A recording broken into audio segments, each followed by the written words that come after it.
கர்த்தருடைய நாமத்திற்கு ஸ்தோத்திரம். ஒரு வசனத்தை வாசிக்கலாம்.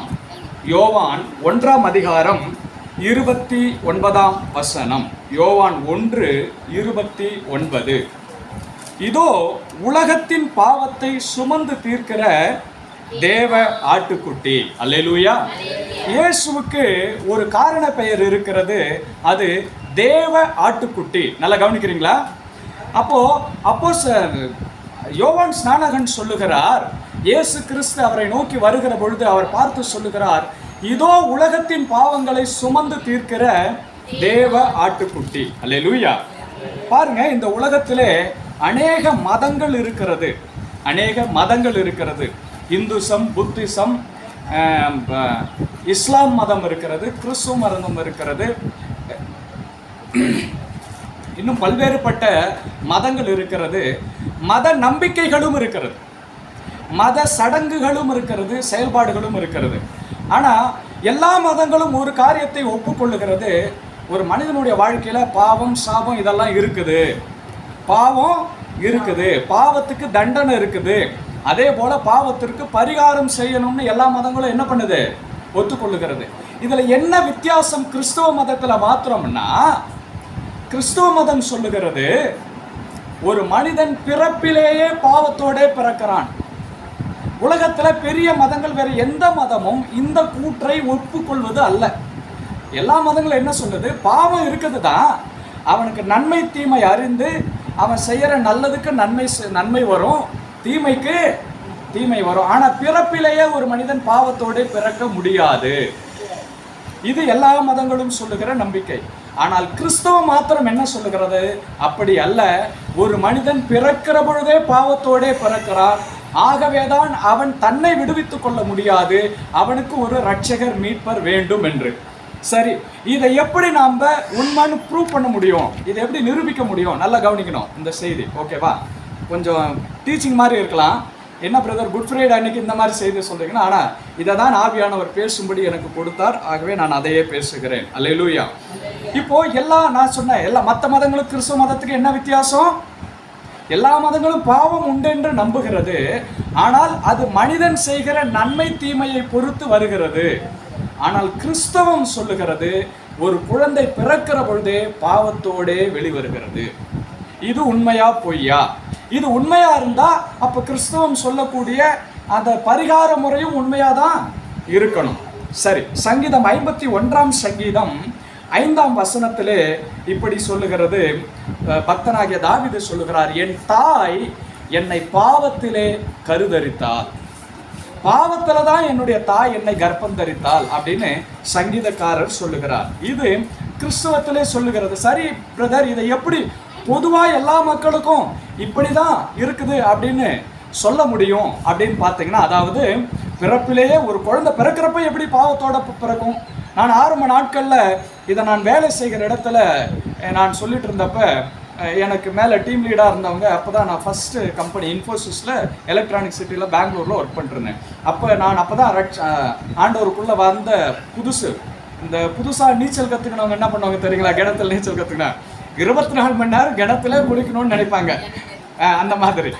அப்போ அதே போல தான் ஆரம்பத்தில் புதுசாக நீங்கள் இயேசு கிறிஸ்துவை மனதார ஏற்றுக்கொண்டீங்கன்னா அந்த சந்தோஷம் உங்களால் தாங்க முடியாது. எல்லாத்தையும் இயேசுப்பா பற்றி சொல்லுங்க. நான் அப்படி தான் இருந்தேன். அப்போ அவங்க சொன்னாங்க, அது எப்படிப்பா ஒரு குழந்தை பிறக்கிறப்ப எப்படி இதுவாக வரும்? இது ஏற்றுக்கொள்ள முடியாததாக இருக்குது. அப்போ எனக்கு அதை சரியாக விளக்கி சொல்ல தெரியல. ஆனால் இப்போ பாருங்கள், சரி இந்த காரியத்தை இப்படி வச்சுங்க. இப்போ உலகத்திற்கு திரும்ப வரும். உலகம் மற்ற மதங்கள் எதை நம்புகிறது? ஒரு குழந்தை பிறக்கிறது என்றால் அது பிறந்து வளர்றப்ப 2 காரியத்தை நாம் அடையாளப்படுத்த முடியும். ஒன்று, உருவ ஒற்றுமை. உருவ ஒற்றுமை இருக்குதா? உருவ ஒற்றுமை இருக்குதா? ஆமா, உங்களை மாதிரி யாராவது இருக்கிறாங்களா உங்கள் குடும்பத்தில்? உங்களை மாதிரி உங்களை மாதிரி உங்கள் பேர பிள்ளைங்களோ யாராவது இருக்கிறாங்களா? உங்கள் இருக்கிறாங்க. அப்போ ஒரு பிள்ளை வளர்ந்து வரப்ப உருவ ஒற்றுமைகள் ஒன்று அம்மா அப்பா மாதிரி இருக்கும், இல்லை 2 பக்கத்தில் இருக்கிற தாத்தா பாட்டி மாதிரி இருக்கும், இல்லை அந்த தாத்தாவுடைய தாத்தா மாதிரி இருக்கும். அப்போ உருவ ஒற்றுமை இருக்குமா? அதை எல்லாரும் ஒத்துக்கிறாங்களா? உலகமே ஒத்துக்குது, விஞ்ஞானமும் ஒப்புக்கொள்ளுகிறது. கரெக்டு தானே? ஒருவேளை முழு உருவமும் அப்படியே அச்சசலா இல்லைன்னா கூட இப்போ அந்த பாப்பா இருக்கிறாங்க, அவங்கள பார்த்தா அப்படியே சிஸ்டமாக இருக்கிறாங்க, அவங்க சித்தி மாதிரியே இருக்கிறாங்க. அல்லேலூயா. நான் போன வாரம் தான் சொன்னேன், உங்கள் சித்தி மாதிரியே இருக்கிறமா நீ அப்படின்னு சொல்லிட்டு.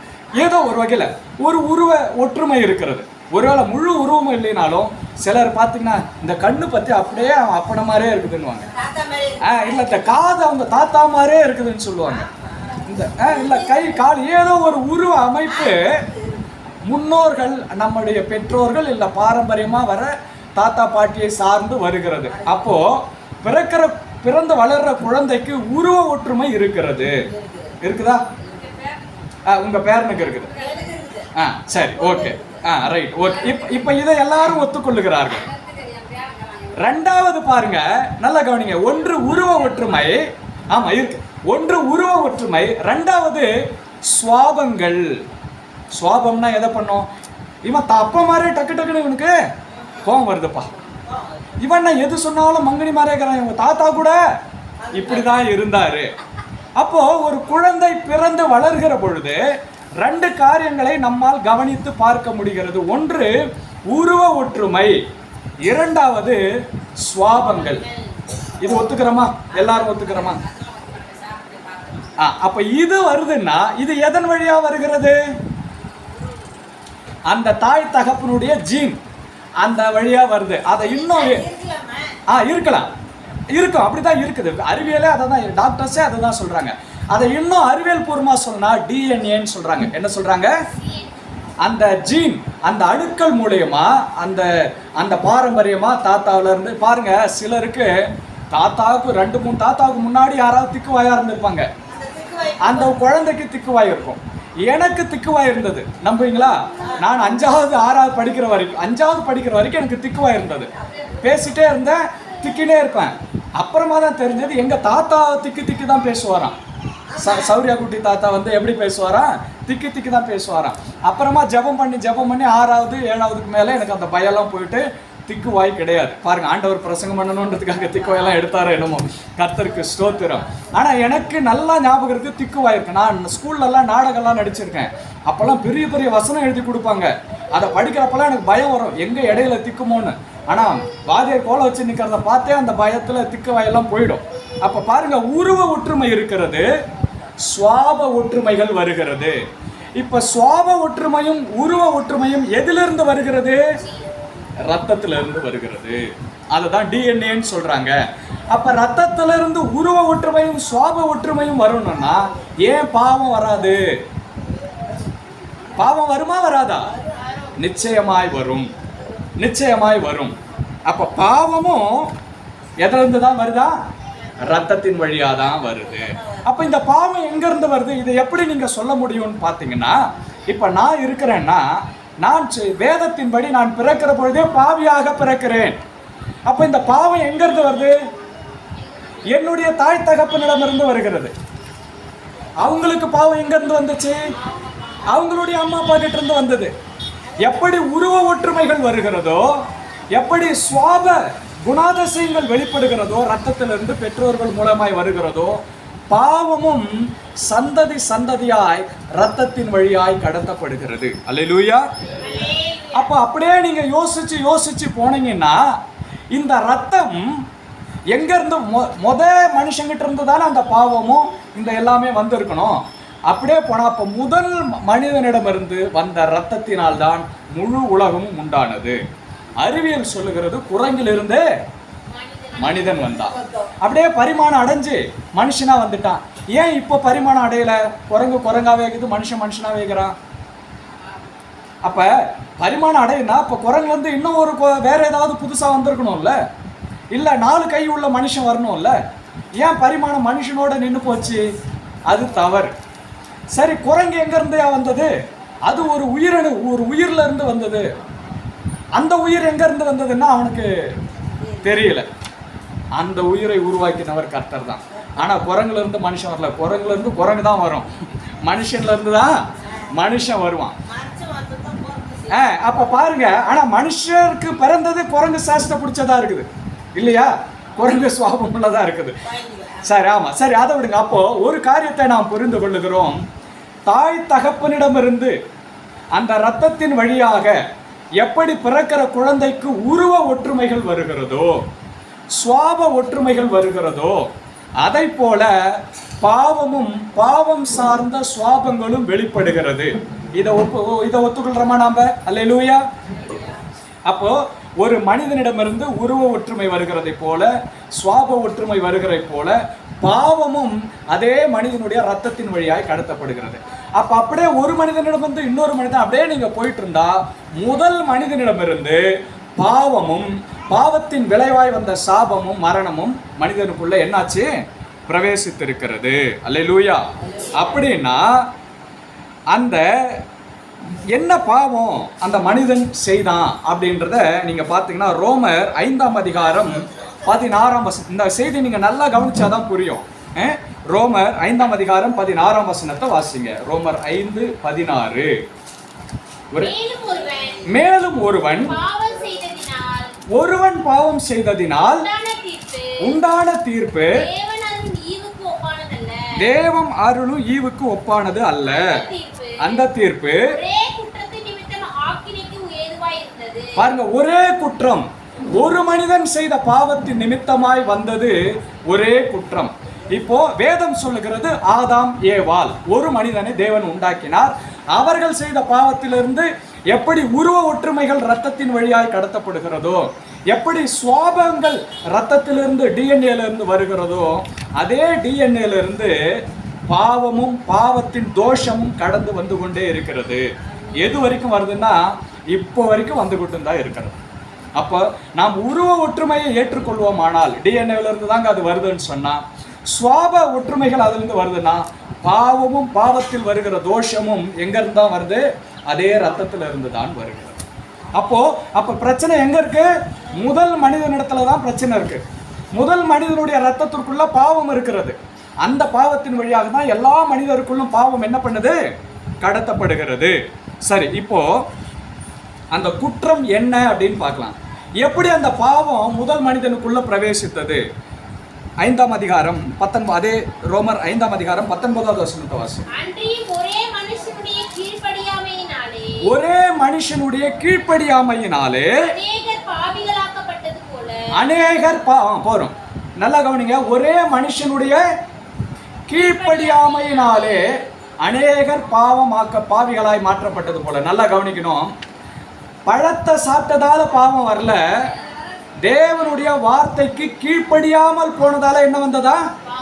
பாவம் வந்தது. இப்போ எதற்கு கீழ்ப்படியவில்லை? அடுத்த கேள்வி, எதனால பாவம் வந்தது? பழம் சாப்பிட்டதாலையா கீழ்ப்படியாமையினாலையா? கீழ்ப்படியாமை. பழம் சாப்பிட்டது அதோட செயல், கீழ்ப்படிதல் தான் வந்து பிரதான காரியம். எதற்கு கீழ்ப்படியலைன்னா தேவனுடைய வார்த்தைக்கு கீழ்ப்படியல. ஆதியாகமம் 2ஆம் அதிகாரம் 7ஆம் வசனத்தை வாசிங்க. ஆதியாகமம் 2ஆம் அதிகாரம் 7ஆம் வசனம். நம்ம 3 காரியத்தை எஸ்டாப்ளிஷ் பண்றோம். 1, இரத்தத்தின் மூலமாய் உருவ ஒற்றுமை மனிதனுக்கு வருகிறது, சுவாப ஒற்றுமை வருகிறது. அது போலவே பாவத்தின் தோஷமும் எல்லா மனுஷனுக்குள்ளும் பிரவேசிக்கிறது. அப்போ ஒரு மனிதனுடைய மீறுதல் குற்றம் எல்லா மனிதருக்கும் தண்டனை தீர்ப்பாய் அமைந்தது. சரி, இப்ப தேவன் மனிதனை எப்படி உண்டாக்கினார்? 2ஆம் அதிகாரம் 7ஆம் வசனம். எதால உண்டாக்குனாருங்க? பூமியின் மண்ணினாலே மனுஷனை உண்டாக்கி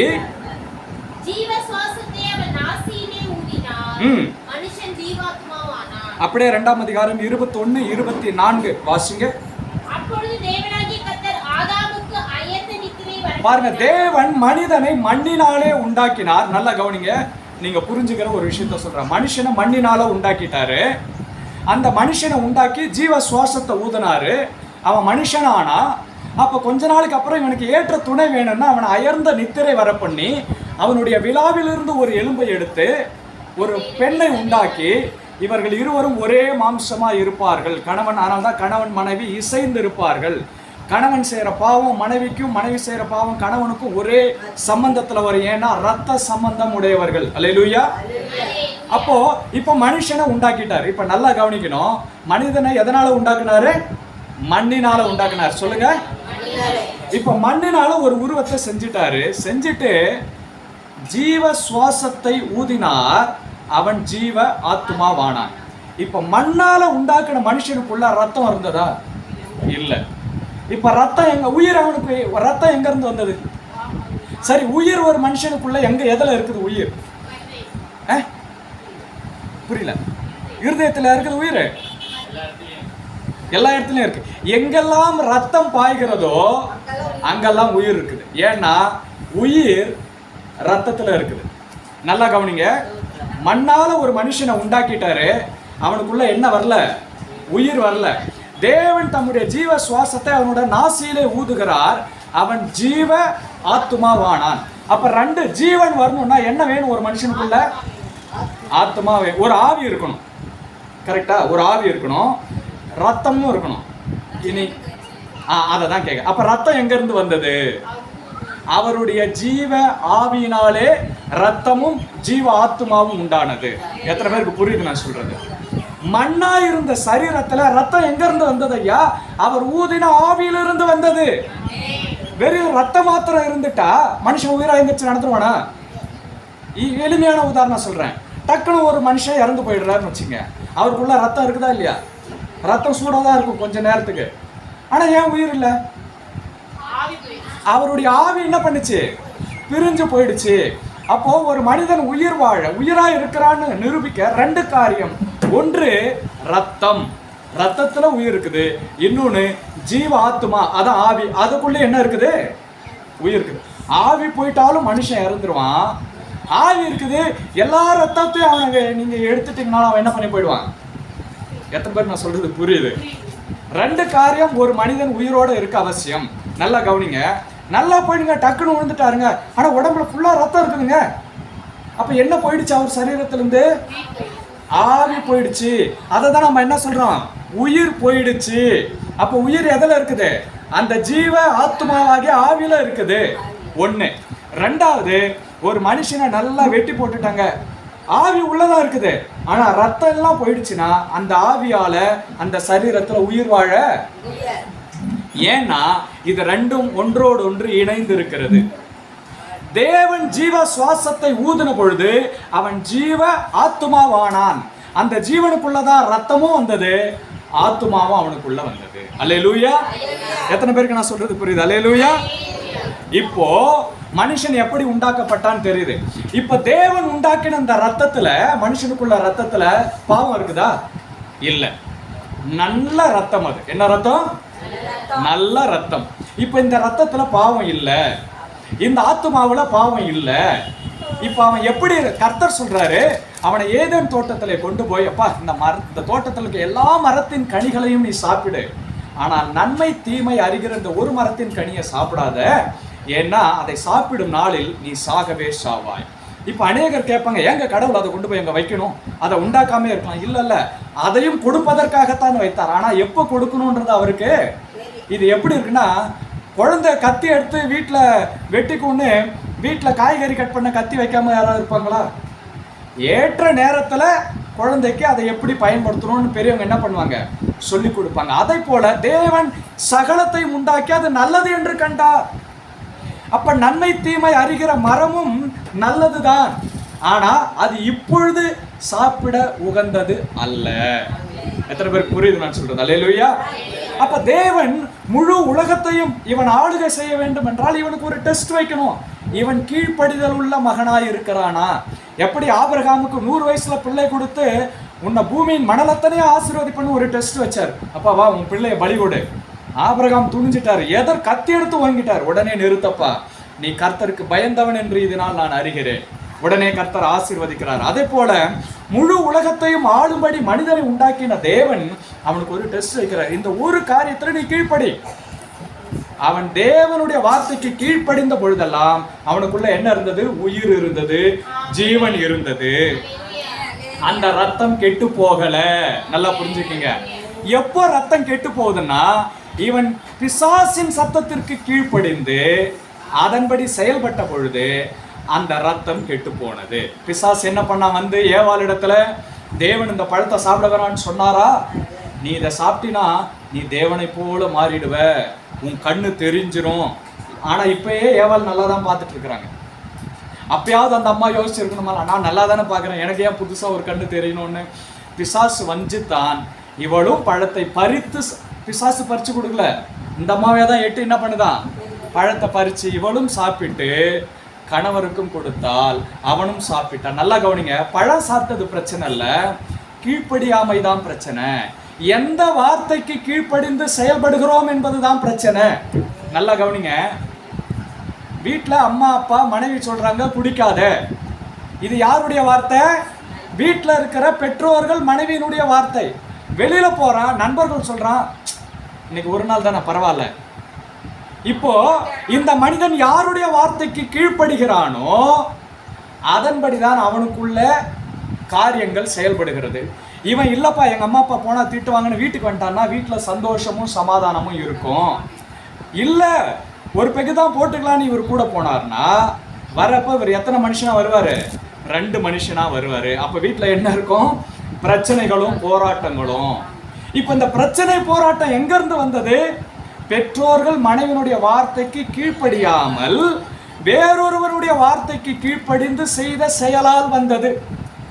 அதை போல தேவனுடைய வார்த்தைக்கு கீழ்ப்படிந்து அவர்கள் நடந்த பொழுது அவர்களுக்குள்ளே ஜீவன் இருந்தது.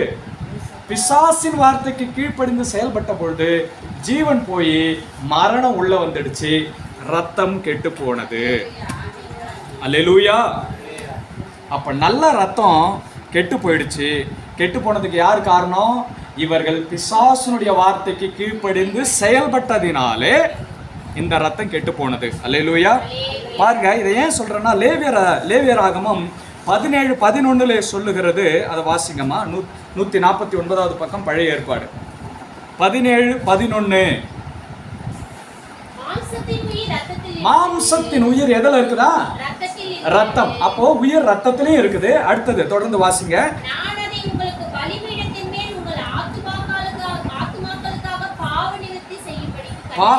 உங்கள் ஆத்துமாவுக்காக பாவ நிவர்த்தி செய்யும்படிக்கு. அப்ப ரத்தமும் ஆத்துமாவும் ஒன்னோட எப்படிதான் இருக்குது? தேவன் உருவாக்கினப்ப இணைந்துதான் உண்டானது. ரத்தம் கெட்டு போனா அது ஆத்துமாவை என்ன பண்ணுது? நான் சொல்றது ஆவிக்குரிய பிரகாரமாக. எப்பொழுதெல்லாம் தேவனுடைய வார்த்தைக்கு கீழ்ப்படியாமல் நாம் செயல்படுகிறோமோ நம் ஆத்துமாவை நாம் கெடுத்து கொள்ளுகிறோம். ஆகவே தான் இயேசு சொன்னார், ஒருவன் உலகமெல்லாம் தனதாக்கி கொண்டாலும் தன் ஆத்துமாவை கெட்டு போனால் அதனால் அவனுக்கு வரும் லாபம் என்ன? இன்னொரு இடத்துல யோவான்ல 3 யோவான்ல 1:2 கர்த்தருடைய வார்த்தை, 3:2 கர்த்தருடைய வார்த்தை சொல்லுகிறது, பிரியமானவனே, உன் ஆத்துமா வாழ்கிறது போல நீ எல்லாவற்றிலும் வாழ்ந்து சுகமாயிரும். அப்போ ஒரு மனுஷனுடைய ஆத்துமா கரெக்டா இருந்தா அப்படின்னா என்ன அர்த்தம்? தேவனுடைய வார்த்தைக்கு கீழ்ப்படிந்து செயல்படுகிறவனா இருந்தா அவன் ஆத்துமா வாழும், அவனுக்குள்ள ஜீவன் இருக்கும். ஆத்துமா சரியா இருந்தா நீ எல்லாவற்றிலும் வாழ்ந்து சுகமாயிருப்பாய். அல்லேலூயா. இப்போ ஆதாம்குள்ள ஏவாளுக்குள்ள என்ன வந்துடுச்சு? மரணம் பிரவேசித்தது. ரத்தம் என்ன ஆயிடுச்சு? நல்ல ரத்தம் கெட்டு போச்சு. இப்ப இவர்கள் பெற்றெடுக்கிற பிள்ளைகள் எல்லாருக்குள்ள என்ன வருது?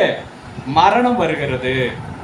இப்ப நம்ம ஒத்துக்க முடியுமா? ஒரு குழந்தை பிறக்கிற பொழுது மரணத்தை சுமந்து கொண்டு பிறக்கிற, எப்படி உருவ ஒற்றுமைகள் வருகிறதோ டிஎன்ஏவில இருந்து, எப்படி சுவாப ஒற்றுமைகள் வருகிறதோ அதே போல இந்த பூமியில பிறக்கிற ஒவ்வொரு குழந்தையும் மரணத்தை சுமந்து கொண்டுதான் இந்த பூமியிலிருந்து வெளியே வருகிறது.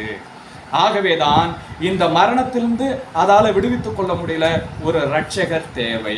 அல்லேலூயா. இப்போ இந்த மனுஷனை இந்த மரணத்திலிருந்து மீட்டெடுக்கணும்னா 2 காரியம் செய்யப்பட வேண்டும். ஒன்று, இவனுக்குள் இருக்கும் பாவமும் மரணமும் பிரிச்செடுக்கப்படணும். ரத்தத்திலிருந்து எதை பிரிச்செடுக்கணும்? பாவத்தையும் மரணத்தையும் இவன் ஆத்மாவிலிருந்து ரத்தத்திலிருந்து பிரித்தெடுக்கணும். 2வது, இவனுக்குள்ள புதுசா எதை இழந்து போனான்? அவன் உயிரை இழந்துட்டான், ஜீவன் போயிடுச்சு இல்லையா? அப்ப அந்த ஜீவனை திரும்ப அவனுக்குள்ள வைக்கணும். 2 காரியம் பண்ணணும். ஒண்ணு, அவன் ரத்தத்திலும் ஆத்மாவிலும் இருக்கிற பாவத்தை பிரித்தெடுக்கணும், மரணத்தை பிரித்தெடுக்கணும். 2வது, அவனுக்குள்ள நித்திய ஜீவனை வைக்கணும். ஏன்? ஆதாம் முதலாய் உருவாக்கப்பட்ட பொழுது அவருக்குள்ள என்ன இல்லை? மரணம் இல்லை, பாவம் இல்லை. ஆனா கீழ்ப்படியாமையினாலே பாவமும் மரணமும் உள்ள வந்துடுச்சு. இப்ப திரும்பவும் இவனை பழைய நிலைமைக்கு கொண்டு வரணும்னா இந்த பாவத்தையும் மரணத்தையும் பிரிச்சு எடுத்துட்டு நித்திய ஜீவனை அவனுக்குள்ள கொண்டு வந்து வைக்கணும். இதை எப்படி செய்யறது? அல்லேலூயா. எப்படி செய்யறது? திரும்பவும் பாவம் இல்லாத ஒரு மனுஷனுடைய ரத்தம் இந்த மனித ரத்தத்திற்காக ஈடு கொடுக்கப்பட வேண்டும்.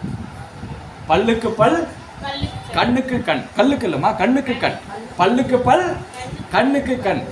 இப்போ எப்படி பாவம், ஆதாம் பாவம் இல்லாமல் இருந்தவர் தான், ஆனா இப்ப பாவம் உள்ள வந்துடுச்சு. இப்ப தேவன் பார்க்கிறார், எல்லா மனிதருக்குள்ளும் பாவமுள்ள ரத்தம் இருக்கிறது, அந்த ரத்தத்துக்குள்ள மரணம் இருக்கிறது. அதனால மோசேயை பார்க்கிறார், மோசேவால மீட்பரா இருக்க முடியல. ஏசாயாவப்பா எந்த ஒரு ஊழியக்காரனாலும் மீட்பரா இருக்க முடியல. இப்ப தேவன் ஒரு தீர்மானம் பண்ணுகிறார், பாவமான இந்த ரத்தத்தை சுத்தம் செய்ய பரிசுத்தமான ஒரு மனிதனுடைய ரத்தம் சிந்தப்பட வேண்டும். இப்ப இந்த மனுஷன் எங்க இருந்து வரலாம்? ஒரு அம்மா அப்பாவுக்கு பிறந்தா அந்த அம்மா பிள்ளை என்னதான் இருக்கும், அந்த பிள்ளைக்குள்ள பாவமும் ரத்தமும் தான் இருக்கும். அப்ப என்ன பண்ண முடியாது, அந்த பிள்ளைய மீட்பரா வைக்க முடியாது. அப்ப தேவன் பார்க்கிறார், நான் ஒரு கன்னியை தெரிந்து கொள்ளுகிறேன். ஏன்னா ஒரே ஒரு கன்னி, ஆணும் பெண்ணும் இணைந்து வருகிறபடி பிள்ளை அல்ல, ஒரு கன்னியை தெரிந்து, அந்த கன்னி கிட்ட ரத்தத்துல கூட வராது. ஏன்னா அந்த கண்ணியினுடைய ரத்தமும் எப்படிதான் இருக்கு, பாவப்பட்ட ரத்தம் தான்.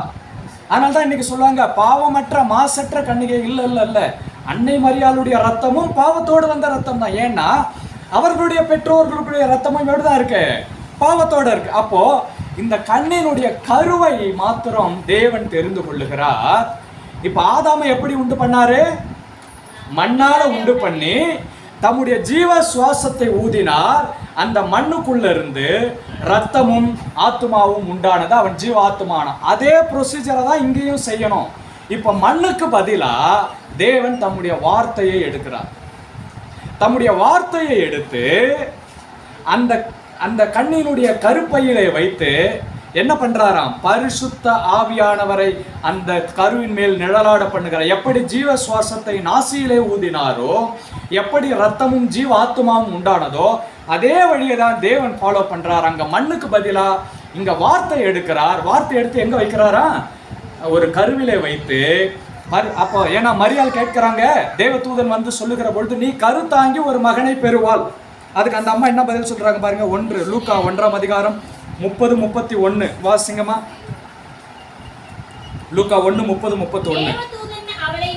நோக்கி, கிருபை பெற்றாய், பெறுவாய். 34-35. அதற்கு மரியாள் நோக்கி, இது எப்படி ஆகும்? பிரதியுத்தரமாக, யார் வருவாங்க? பரிசுத்த ஆவியானவர் உன்மேல் வருவார், உன்னதமானவருடைய வல்லமை உன்மேல் நிழலிடும், அப்பொழுது உன் வயிற்றிலே ஒரு கரு உண்டாகும். அல்லேலூயா. அப்ப இந்த கருவுல பாவமான ரத்தம் கலக்கல.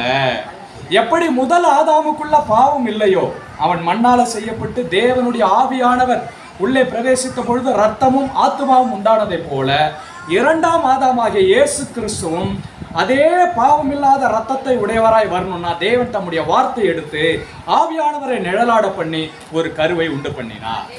இப்ப இந்த கருவுக்குள்ள பாவம் இல்ல, மரணம் இல்ல. இப்ப தேவன் என்ன பண்றாரு, ரைட், இப்போ இந்த கருவை நான் ஒரு ஆண்மகனாய் உருவெடுத்து இதை நான் பலியாடாக அடிக்கிறேன்.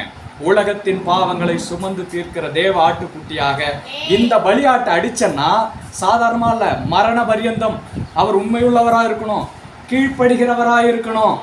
அல்லேலூயா. ஏன்னா பாருங்க, கூட இருக்கிற பேதுருவே ஒரு நேரம் சொல்றாரு, ஆண்டவரே நீங்க சிலுவை மரணத்துக்கெல்லாம் போகக்கூடாது. உடனே ஏசப்பா சொல்றாரு, அப்பாலே போ சாத்தானே, நீ தேவனுடைய ஏன் அதை கேட்டு அவர் நின்றுட்டு இருந்தார்னா அந்த பலி செலுத்தப்பட முடியாது. மரண பரியந்தம் அவர் தம்மை தாழ்த்தினார், சிலுவை மரண பரியந்தம் தாழ்த்தினார். ஏன்னா சிலுவையை 2 கைகளிலும் கால்களிலும் ஆணிகள் அடிக்கிற. அதனால்தான் வீட்டு நிலைக்கால்கள்ல இன்னமும் அநேக மதத்துல என்ன பண்ணுவாங்க, குங்குமத்தை எடுத்து பூசுறாங்க. ஏன், அது எங்க இருந்து வந்ததுன்னா அந்த கான்செப்ட் எங்க இருந்து வந்ததுதான். இயேசு சொன்னார், ஆட்டுக்குட்டியின் ரத்தத்தை எடுத்து ஆதியாகமத்தில் இஸ்ரவேல் ஜனங்கள் எகிப்திலிருந்து விடுதலையாகி வருகிற பொழுது நிலைக்கால்களிலே அந்த ரத்தத்தை பூசு, அது உனக்கு பாதுகாப்பு உண்டாயிருக்கும். சரி, அது இன்னொரு நாள் அந்த சப்ஜெக்டை நம்ம பார்க்கலாம். இப்போ கர்த்தர் என்ன பண்றாரு, இயேசு கிறிஸ்துவை மனிதனாய் உருவாக்கி, ஆனா இந்த ரத்தத்துக்குள்ள என்ன இல்லை, இப்போ பாவம் இல்லை. பாவம் இல்லைன்னா மரணமும் இல்லை. இந்த இயேசுவை முதல் ஆதாமுக்கு பதிலாக பலியாக அடிக்கிறார். அல்லேலூயா. ஏன்னா இந்த இயேசுக்குள்ள இப்ப என்ன இல்லை? ரத்தம் இல்லை, ரத்தம் இல்லை. ஐ மீன் இப்போ ரத்தத்துல பாவம் இல்லை. 2 கொரிந்தியர் 5ஆம் அதிகாரம் 21ஆம் வசனம். 2 கொரிந்தியர் 5:21 வாசிக்குமா? 2 கொரிந்தியர் 5:21. நாம் அவருக்குள் தேவனுடைய நீதியாகும்படிக்கு நல்லா கவனிங்க. பாவம் அறியாத அவரை தேவன் யாருக்காக பாவமாக்கினாரா? ஏன்? நாம் யாருடைய சந்ததிகள்? ஆதாமினுடைய வழி வந்த சந்ததிகள். அப்போ பிறக்கிற ஒவ்வொரு குழந்தையினுடைய ரத்தத்திற்குள்ளும் பாவமும் அந்த பாவத்தினால் உண்டான மரணமும் இருக்கிறது. இப்போ பாவம் இல்லாமல் ஒரு குழந்தை கண்ணின் வயிற்றிலே பிறந்தது, இயேசுவாய் நிற்கிறது. இப்போ தேவன் என்ன பண்றாரு? வார்த்தையாகி இந்த தேவனை நம்ம மேல இருக்கிற பாவத்தெல்லாம் எடுத்து யார் மேல வைக்கிறாரா? இயேசுவின் மேல் சுமத்துகிறார். அப்ப நீங்க என்ன ஆயிடுறீங்க? பாவத்துல இருந்து நமக்குள்ள இருக்கிற பாவத்தையும் அந்த பாவத்தினால் வந்த மரணத்தையும் எடுத்து தேவன் இயேசு கிறிஸ்துவாக, தேவ ஆட்டுக்குட்டியாகிய இயேசு கிறிஸ்துவின் மேல் வைக்கிறார். அல்லேலூயா. அப்ப பாவம் அறியாத அவரை தேவன் நமக்காக பாவம் ஆக்கினார். உலகத்தின் முழு பாவத்தையும் எடுத்து இயேசு கிறிஸ்துவின் மீது வைக்கிறார். அப்போ பாவம் எப்போ ஒரு மனிதன் மேல இருக்குதோ தேவனுடைய முகம் மறைக்கப்படும். அதனால்தான் இயேசு கிறிஸ்து சிலுவையிலே கதறுகிறார், பிதாவே பிதாவே ஏன் என்னை கைவிட்டீர்? ஏன்னா பாவம் எப்பொழுது அவர் மேல் வருகிறதோ 3 மணி நேரம் பூமி எங்கும் அந்தகார இருள் சூழ்கிறது. பிதாவின் முகம் அவருக்கு மறைக்கப்படுகிறது. அவர் வழியால கத்தல. அவர் எதனால கத்தினார்னா, பிதாவே ஏன் உங்களுடைய முகத்தை எனக்கு மறைக்கிறீங்க? ஏன் என்னை கைவிட்டீங்க? ஏன்? உலகத்தின் முழு பாவத்தையும் சுமந்து தீர்க்கிற தேவ ஆட்டுக்குட்டியாகிய இயேசு சிலுவையிலே தொங்குகிறார். அப்ப பிதாவால இயேசு கிறிஸ்துவை பார்க்க முடியாது. ஏன்னா பாவம் இருக்கிறது. அவர் அந்த பாவத்தை உள்வாங்கி அந்த மரணத்தை தம்முடைய மரணத்தினாலே அவர் ஜெயிக்கணும். அல்லேலூயா. கடைசி பரி. ஆனால் தான் வேதம் சொல்லுகிறது, கடைசியா ஒருத்தன் ஈட்டியை வச்சு அவருடைய விழாவிலை குத்தின பொழுது ரத்தமும் தண்ணீரும் வந்ததான். அதுக்கு என்ன அர்த்தம் தெரியுங்களா? உடம்புல குத்தனா ரத்தம் தானே வரணும், தண்ணி எப்படி வரும்? யாராவது புண்ணு இருந்தாதான் என்ன வரும்? சீழ் வரும், தண்ணீர் அந்த இது வரும். ஆனா ஒரு உடலில் எங்க குத்தினாலும் கீறினாலும் ரத்தம் தான் வரணும். ஆனா ரத்தமும் தண்ணீரும் வந்ததுன்னு சொன்னா என்ன அர்த்தம்னா, எல்லா ரத்தத்தையும் அவர் நமக்காக சிலுவையிலே சிந்தினார். ஒரு சொட்டு ரத்தம் கூட இல்லாம. ஏன்னா அந்த ரத்தம் போய் அந்த நிணநீர் சேர்ந்து வருகிறது. ஏன்னா அதுக்கு மேல வடிகிறதுக்கு அங்க ரத்தமே இல்லை. அவர் சொல்றார், பிதாவே என் ஆவியை உம்முடைய கரத்திலே நான் ஒப்பு கொடுக்கிறேன். அப்ப பாருங்க, நமக்குள் இருந்த பாவத்தையும் பாவத்தினால் வந்த மரணத்தையும் எடுத்து தேவன் இயேசுவின் மீது வைத்து அவரை உலகத்தின் பாவத்தை சுமந்து தீர்க்கிற தேவ ஆட்டுக்குட்டியாகிய பலியாடாக அடிச்சிட்டார். ஏன்னா பழைய ஏற்பாட்டிலே ஒரு நியமம் இருந்தது. பாவ நிவாரண பலி எப்படி செலுத்தப்பட வேண்டும் என்றால், ஒவ்வொரு வருஷமும் ஒரு குடும்பத்திற்கு ஒரு ஆட்டுக்குட்டியை பிடிச்சிட்டு வரணும். பிடிச்சிட்டு வந்து கைகளை அந்த ஆட்டுக்குட்டி மேல வச்சு வைக்கிறதுக்கு எது அடையாளம்னா, இந்த பாவத்தெல்லாம் எது மேல வைக்கிறோமா? அந்த ஆட்டுக்குட்டி மேல வச்சு அந்த ஆட்டுக்குட்டியை அடிச்சு கொண்டு போட்டுருவாங்க. அப்ப இந்த பாவம்லாம் அந்த ஆட்டுக்குட்டியோட போயிடுச்சு. அது ஒரு முன் அடையாளம். இன்று நிஜமாகவே அதை கர்த்தராகிய இயேசு கிறிஸ்து நமக்காக சிலுவையிலே நம்முடைய பாவங்களை சுமந்து தீர்த்தார். அல்லேலூயா. இப்ப தேவன் அழகா இந்த மீட்பின் திட்டத்தை செய்து முடித்து விட்டார். என்ன பண்ணாரு? ஆதாமுக்குள்ள இருந்து வந்த அந்த பாவ ரத்தம், அதிலிருந்து வந்த மரணத்தை நம்மிடத்திலிருந்து பிரிச்சு எடுத்து இயேசுவின் மீது வைத்துட்டார். இப்ப அடுத்து நமக்குள்ள என்ன வரணும்? இப்ப மரணமும் பாவமும் மரணமும் போயிடுச்சு. இப்ப அடுத்து நமக்குள்ள என்ன வரணும்? ஜீவன் வரணும், உயிர் வரணும். உயிர்னா இப்ப நம்ம உயிரா இருக்கிறது உயிர் அல்ல, அந்த ஆவிக்குரிய ஜீவன் வரணும், நித்திய ஜீவன் வரணும். ஏன்னா ஆதாம் முதல் உருவாக்கப்பட்ட பொழுது எப்படி இருந்தாரு? நித்திய ஜீவனை உடையவராய் இருந்தார். பாவத்தினால்தான் அந்த ஜீவன் போய் மரணம் வந்துச்சு. இப்ப மரணத்தையும் பாவத்தையும் எடுத்துட்டாரு. இப்ப ஏன் ரத்தத்தை சுத்தம் பண்ணா எனக்குள்ள அந்த நித்திய ஜீவன்? இதை எப்படி செய்வார் கர்த்தர்? இதை எப்படி செய்ய முடியும்? கர்த்தருடைய வார்த்தை சொல்லுகிற பொழுது அதுதான் கர்த்தர் சொல்றாரு. அந்த பாவமும் மரணம் எப்படி உள்ள வந்துச்சு? எப்படி உள்ள வந்துச்சு? கீழ்ப்படியாமை. எதற்கு கீழ்ப்படியாமை? தேவனுடைய வார்த்தைக்கு கீழ்ப்படியாமல் பிசாசின் சத்தத்திற்கு கீழ்ப்படிந்து வந்ததுனால வந்துடுச்சு. இப்ப இயேசு தேவனுடைய சத்தத்திற்கு கீழ்ப்படிந்து அந்த பாவத்தையும் மரணத்தையும் எடுத்துட்டாரு. இப்ப நமக்குள்ள ஜீவன் வரணும்னா நாம யாருக்கு கீழ்ப்படியணும்? தேவனுக்கு கீழ்ப்படியணும். அவருடைய வார்த்தைக்கு கீழ்ப்படிஞ்சா நமக்குள்ள அந்த நித்திய ஜீவன் வரும். அப்ப எதற்கு கீழ்ப்படியணும்? அடுத்து ஒரு கேள்வி வருது இல்லையா, எதற்கு கீழ்ப்படியணும்? யோவான் 3ஆம் அதிகாரம் 14-16 வசனங்கள் வாசிங்க. யோவான் 3:14-16. நல்லா கவனிங்க. தேவன் தம்முடைய குமாரனை விசுவாசிக்கிறவன் எவனோ அவன் என்ன போகாமல், அவனுடைய ரத்தம் திரும்ப கெட்டு போகாமல், அவனுடைய ஆத்துமா கெட்டு போகாமல் நித்திய ஜீவனை அடையும்படிக்கு அவரை தந்தருளி இவ்வளவாய் உலகத்தில் அன்பு கூர்ந்தார். அல்லேலூயா. இப்ப தேவன் என்ன பண்ணிட்டார்? அப்பா, உனக்காக நான் ஒரு காரியத்தை செஞ்சிட்டேன். உனக்குள் இருந்த பாவமும் பாவத்தினால் உண்டான மரணத்தையும் அந்த சோபத்தையும் எடுத்து இயேசுவின் மேல் பலியாய் வச்சுட்டேன். இப்போ உனக்குள்ள ஜீவன் வரணும்னா நீ ஒரு காரியத்தை செய்யணும். எப்படி ஆதாம் பிசாசு கீழ்ப்படிஞ்சு ஒரு காரியத்தை செஞ்சதால மரணம் வந்துச்சோ, இப்ப தேவனுடைய வார்த்தைக்கு கீழ்ப்படிந்து ஒரு காரியத்தை செய்யறதால நமக்குள்ள என்ன வருமா? நித்திய ஜீவன் வரும். என்ன ஜீவன்? அவரை விசுவாசிக்கிறவன் எவனோ அவன் கெட்டு போகாமல் நித்திய ஜீவனை அடையும்படிக்கு அவரை தந்திருந்தான். அப்ப தேவன் நம்ம கிட்ட என்ன எதிர்பார்க்கிறாரு? இயேசு கிறிஸ்துவை விசுவாசி. அல்லேலூயா, அல்லேலூயா. கர்த்தர் நல்லவர். ஆமென். பாருங்க, இதற்கு ஒரு அடையாளம் இருக்கிறது. தேவன் ஆரம்ப நாட்களில் இஸ்ரவேல் மக்கள் தேவனுக்கு விரோதமா என்ன பண்ணாங்க? முறுமுறுத்தாங்களாம். உடனே தேவன் கொள்ளை நோயை அனுப்புகிறார்.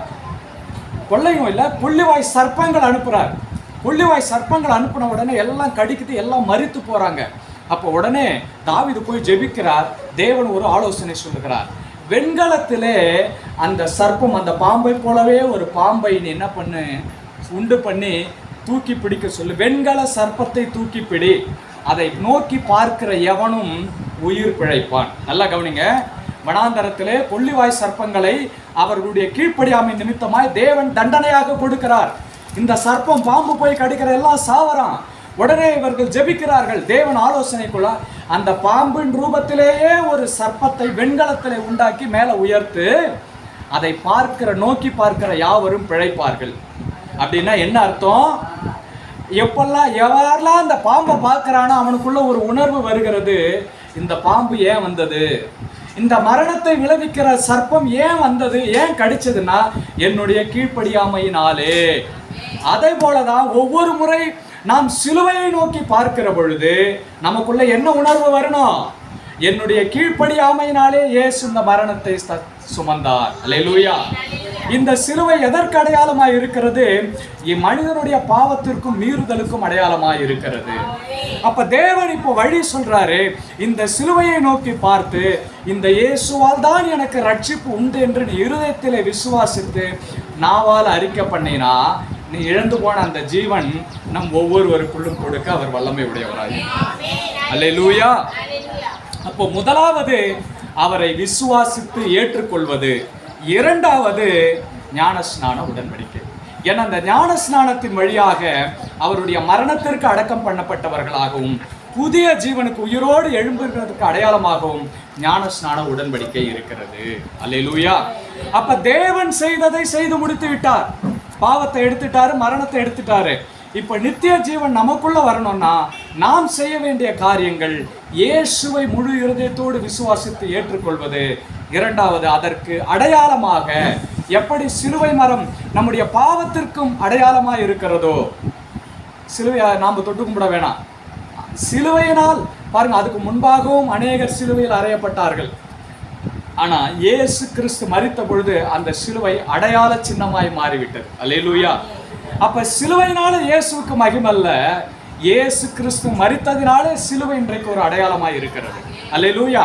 அப்ப அந்த சிலுவையை நோக்கி பார்த்து நீர் எனக்காக மரித்தீர் கர்த்தாவே என்று இருதயத்திலே விசுவாசித்து அவரை முழு இருதயத்தோடு ஏற்றுக்கொண்டு அடுத்த கட்டம் அந்த வெளியரங்கமாய் இந்த உலகத்திற்காம் நான் இயேசுவை ஏற்றுக்கொண்டேன் என்று வெளியரங்கமாய் ஞானஸ்தானத்தின் வழியாக நீங்கள் ஒப்பு கொடுக்கிற பொழுது கர்த்தர் அந்த நித்திய ஜீவனை, இழந்து போன நித்திய ஜீவனை நமக்குள்ள என்ன பண்றாரா?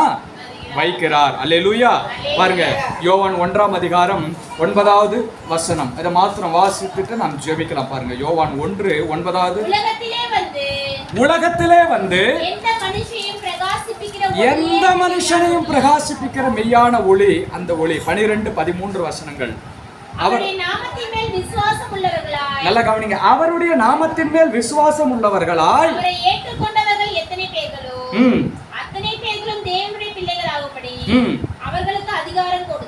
அவர்கள் இரத்தத்தினாலாவது மாம்ச சித்தத்தினாலாவது பிறவாமல் தேவனாலே பிறந்தவர்கள். அல்லேலூயா. அப்ப அவரை ஏற்றுக்கொள்ளுகிற நாம் எல்லாரும் தேவனாலே பிறக்கிறவர்கள். நமக்குள்ளே மரணம் இல்லை, பாவம் இல்லை. ஏன்னா நமக்காக அந்த பாவத்தை இயேசு சுமந்து தீர்த்தார். இப்ப நமக்குள்ள நித்திய ஜீவன் வந்திருக்கிறது. அப்ப கர்த்தருடைய வார்த்தை சொல்லுகிறது, பிரியமானவனே, நான் ஏற்கனவே சொன்னேன், ரத்தமும் ஆத்துமாவும் உண்டானது. இப்ப இயேசு கிறிஸ்துவை ஏற்றுக்கொள்ளுகிற பொழுது என் ரத்தம் கழுவப்படுகிறது, புதிய ரத்தம் எனக்குள்ளே வருகிறது, புதிய மனுஷனாய் நான் மாறுகிறேன். அப்ப என் ஆத்துமா வாழ்கிறது போல நான் எல்லாவற்றிலும் வாழ்ந்து சுகமாய் இருக்க தேவன் விரும்புகிறார். அல்லேலூயா. கர்த்தர் நல்லவராகவே இருக்கிறார். ஆமென். அதனால இயேசு கிறிஸ்துவின் பாடு மரணத்தை சிலுவை நோக்கி பார்க்கிற பொழுதெல்லாம் உங்களுக்குள்ள, ஐயோ இயேசு மரிச்சிட்டாரே, இல்லல்ல, அவர் எனக்காக மரித்தார், என் பாவங்களை சுமந்து தீர்த்தார், என் சாபங்களை சுமந்து தீர்த்தார். இனி அவைகளை நான் சுமக்க வேண்டியதில்லை. நான் செய்ய வேண்டியதெல்லாம் ஒன்றுதான், அவரை ஏற்றுக்கொண்டு அவருடைய பிள்ளையாய் மாறுவது. அல்லேலூயா.